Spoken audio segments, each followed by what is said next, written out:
Alors aujourd'hui, on va parler de travail à la maison. Donc, que tu sois entrepreneuse, que tu sois en télétravail, ou bien que tu sois, par exemple, enseignante, tu travailles de chez toi et souvent, tes enfants sont là. Alors, au moins le mercredi, s'ils sont encore petits, ou bien tout le temps s'ils sont vraiment petits, ou voilà, dans les cas de confinement, H24. Donc, ce que je te propose aujourd'hui, c'est de proposer des manières de faire, enfin ma manière de faire finalement, et puis tu verras ce qui te convient. Voilà. Je me présente, je suis Virginie, je suis coach pour mamans qui ne sont plus vraiment en phase avec leurs besoins et leurs envies. Et je les aide à retrouver un équilibre dans leur vie de femme et de maman pour qu'elles puissent s'épanouir, notamment dans leur parentalité. Alors, ce que je fais en général, c'est que je planifie ma journée la veille au soir, dans les grandes lignes. Je ne rentre pas dans les détails, mais voilà, dans les grandes lignes. Si j'ai par exemple des rendez-vous, des choses que je sais planifier, eh bien, je vais le faire évidemment.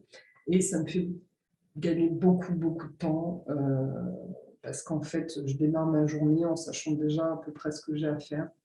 Donc, voilà, mentalement, j'ai déjà un petit peu mon planning qui est fait pour vraiment les plus grosses tâches. Voilà.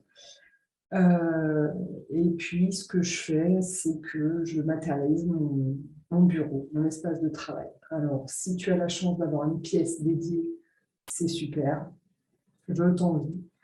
Mais si tu es dans le même cas que moi, où voilà, l'appartement est trop petit, on n'a pas la place vraiment de consacrer une pièce à mon travail, ce que je fais, en fait, c'est que j'ai un bureau mobile. Donc, j'ai une boîte. J'ai pris une boîte qui m'a plu, voilà, qui est sympa. Et puis, dans cette boîte, j'ai mes papiers qui me servent à travailler chaque jour.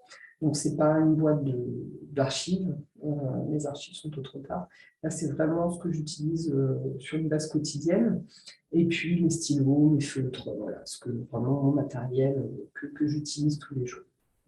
Et donc, cette boîte, c'est finalement mon bureau. Donc, où que je me pose dans la maison avec cette boîte, je suis à ma table de travail. Voilà.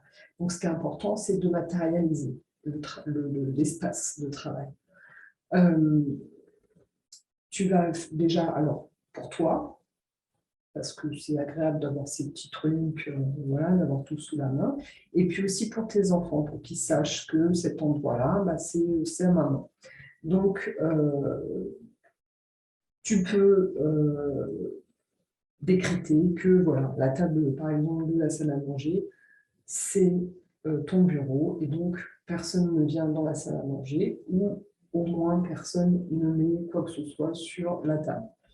Et puis, de la même manière, tu peux matérialiser un espace pour les enfants. Alors, ça va être peut-être le salon, si il est adjacent à la salle à manger, ou voilà, si tu n'as pas de salle à manger, ça peut être dans le salon à côté de toi si tes enfants sont petits, ou une salle de jeu, une chambre, ou voilà, une autre pièce de la maison qui va être entièrement dédiée aux enfants, ou à ton enfant si tu en as qu'un. Voilà. Ou au contraire, tu peux aller travailler dans une chambre et dédier l'espace pour tes enfants dans le salon, par exemple, voilà, pour leur laisser un peu je ne sais pas, par exemple, si c'est là qu'il y a la bibliothèque ou des choses comme ça, pour qu'ils aient un peu tout au même endroit. Voilà. Alors, quand ce bébé est tout petit, le meilleur moyen de pouvoir travailler, en fait, c'est de le caler bien confortablement dans une écharpe ou dans un porte-bébé. C'est ce que je faisais avec mon fils quand il était tout petit, tout petit. Comme ça, tu l'as avec toi, donc tu sais où il est, tu sais ce qu'il fait, et puis lui, il est calme, puisqu'il a tout ce dont il a besoin, il est avec sa maman, il a bien chaud, il mange quand il a besoin, et en plus, ça te laisse les mains libres. Donc, tant qu'il ne dort pas, tu peux effectuer des tâches debout, tu peux marcher, voilà, trier des papiers, ranger, t'occuper de la maison, mais voilà, faire des tâches administratives, des choses que tu peux effectuer debout. Ça va le bercer. Et puis, quand il s'endort, eh bien, à ce moment-là, tu peux t'asseoir devant l'ordinateur, par exemple, si tu travailles sur un ordinateur. Et puis, voilà, t'y mettre. Il ne te dérangera pas à ce moment-là. Quand l'enfant est plus grand, les temps de sollicitation sont du coup plus espacés, en fait.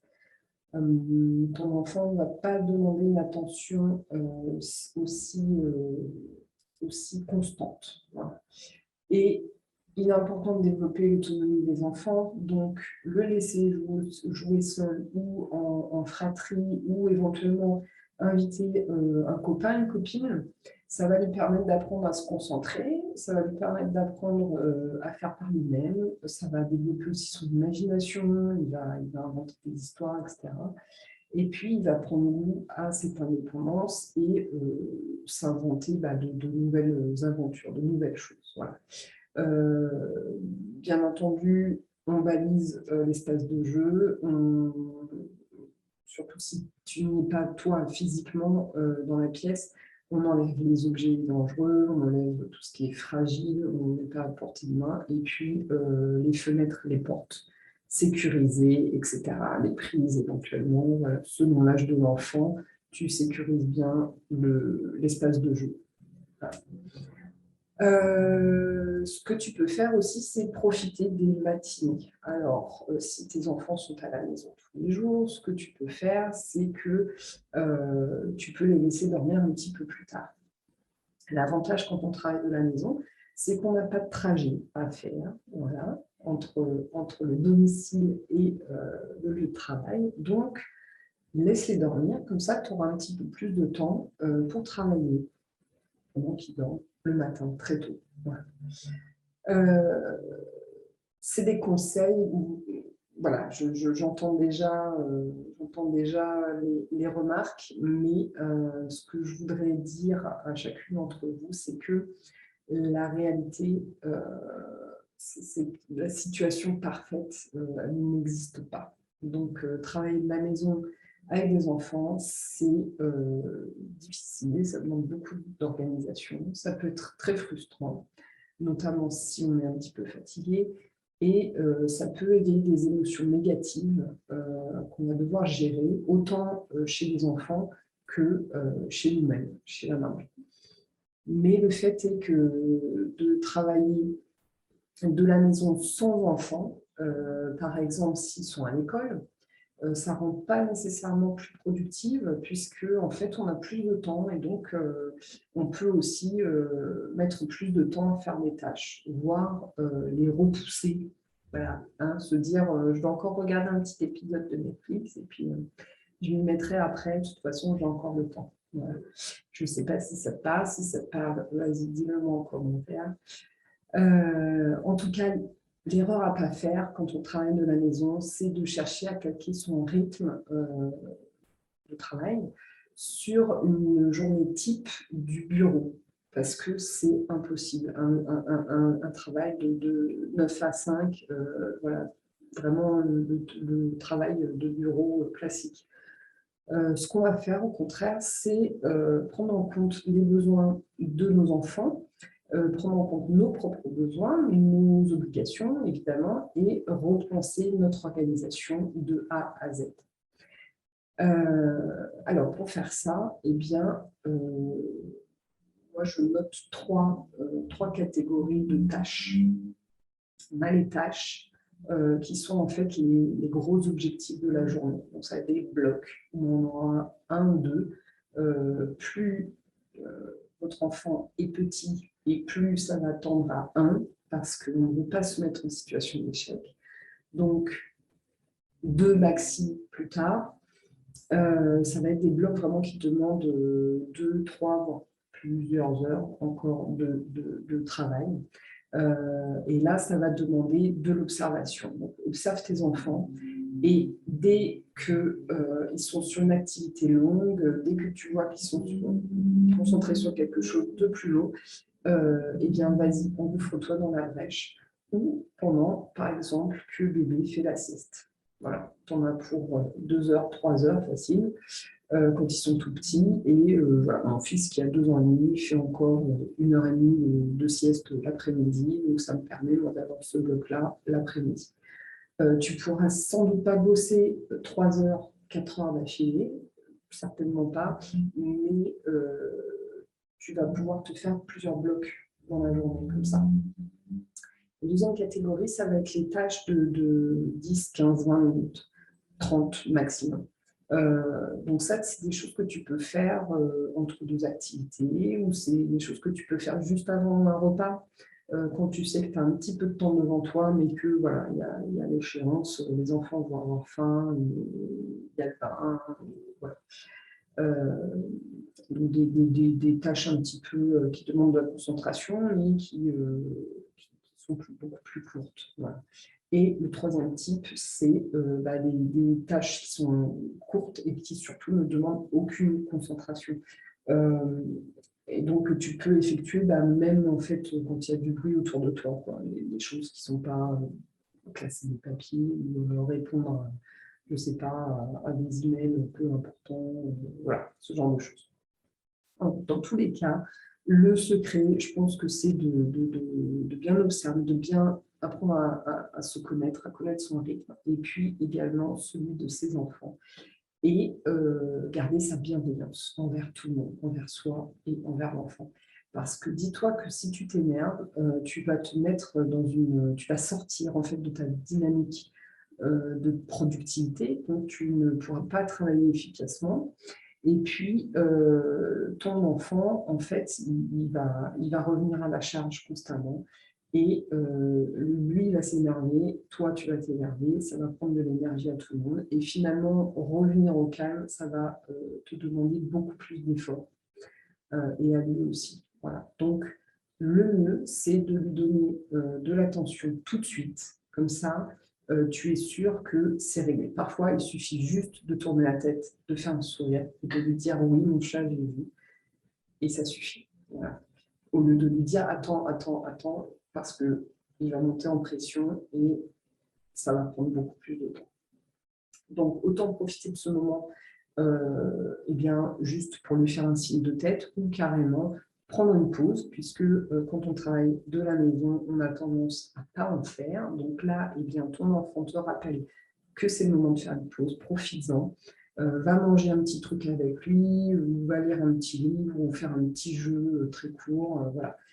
Ça va recharger les batteries de tout le monde, et puis comme ça, tu pourras repartir dans une autre tâche et ton enfant commencer une nouvelle activité éventuellement. Deuxième chose à retenir, c'est que nous, adultes, quand on apprend quelque chose, eh bien, on va l'intégrer avec la répétition. C'est normal. Notre cerveau fonctionne comme ça. Donc, si nous, adultes, on en a besoin, ça veut dire que les enfants en ont besoin encore plus. Donc, on va répéter toujours les mêmes choses. Répéter, répéter, répéter, avec de la bienveillance, évidemment. Un ton ferme, mais souriant, agréable, voilà. On va lui dire exactement ce qu'on attend de lui. On va lui dire que c'est le travail de maman, c'est important pour moi, je veux le faire bien, j'ai des responsabilités, voilà, et je travaille avec d'autres gens, donc je ne peux pas faire comme je veux, et je te demande de respecter ça. Voilà. Et c'est un échange, évidemment. Ça veut dire que toi aussi, tu respectes le travail, entre guillemets, de ton enfant. C'est la répétition, en fait, qui va faire que les enfants vont adhérer à un concept qu'ils vont l'intégrer et qui vont également le reproduire. Donc, on n'aura plus besoin, ce sera acquis, on n'aura plus besoin de répéter. Si toutefois, alors ça arrive, tu as un moment où tu ne peux vraiment pas te consacrer à ton enfant alors qu'il en a besoin. Par exemple, tu as un rendez-vous, une une réunion en visio, où tu as besoin, là, tu es hyper concentré sur un truc, tu as besoin vraiment d'une session de travail intense de plusieurs heures, voilà, là, à ce moment-là, tu ne peux pas. Tu peux alors lui proposer une petite activité calme à tes côtés. Donc, par exemple, je ne sais pas, du coloriage, lire un livre, faire un petit jeu de construction, voilà. Et puis, des gourmettes ou peu importe. Tu lui expliques ce que tu fais, tu lui redis pourquoi c'est important pour toi et clairement, tu lui expliques ce que tu attends de lui. Donc, d'être calme, d'être silencieux, etc., etc. Si besoin, tu peux lui permettre évidemment un contact physique. Tu peux l'asseoir juste à côté de toi pour qu'il sente ta jambe, par exemple. Ou bien lui proposer d'aller sous ton bureau. Les enfants aiment bien les cabanes. Donc voilà, aller sous ton bureau, ça, pour lui, ça peut être aussi, c'est un espace restreint. Maman est là, je la vois, je la sens, donc ça me rassure. Voilà. Vous êtes ensemble dans le même espace. Ça va le rassurer, mais vous faites des choses différentes, et donc tu peux te consacrer à 100% à ce que tu es en train de faire. Bien sûr, on ne va pas se le cacher, quand on travaille à la maison, il faut s'adapter. Vraiment, l'adaptabilité, c'est le maître mot. Hein. Il n'y a pas de situation idéale, je l'ai dit. Là, c'est de la théorie, bien sûr. Il y a des jours où ça se passe super bien, d'autres jours où ça se passe moins bien. Voilà, tu le sais, hein, on a chacun nos rythmes et puis on a nos humeurs, etc. Mais vraiment, bien se connaître soi et bien connaître son enfant, c'est un facteur clé, vraiment, vraiment, l'observation. Tu peux créer des routines de travail qui vont te faciliter la tâche au quotidien. Par exemple, tu peux traiter tes emails directement après le petit déjeuner ou tu peux garder des tâches qui sont un petit peu rébarbatives ou qui ne demandent pas spécialement d'espace mental pour le soir parce que tu vas être fatigué.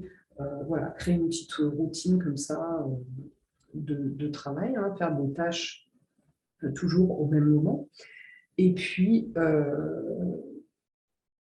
en fait, tu vas tenir compte de ton rythme à toi et puis aussi de celui de ton enfant et de tes obligations. Si tu as des choses à rendre à midi, bien sûr, tu vas les faire en priorité le matin, c'est évident. Voilà. Pense aussi à ce qui se passe autour des paramètres un petit peu indirects, notamment le sommeil.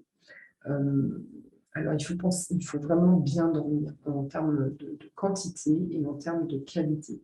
On va dormir assez longtemps et on va dormir bien, qualitativement. Couche-toi plus tôt parce que c'est plus facile que de te lever plus tard pour être en forme dès le lever. Donc, tu vas être plus patiente, tu vas être plus énergique pour tenir toute la journée. Encore une fois, observe-toi et puis définis en fait ton temps de sommeil idéal. Combien d'heures il te faut et ça va t'indiquer à quelle heure il faut que tu te couches.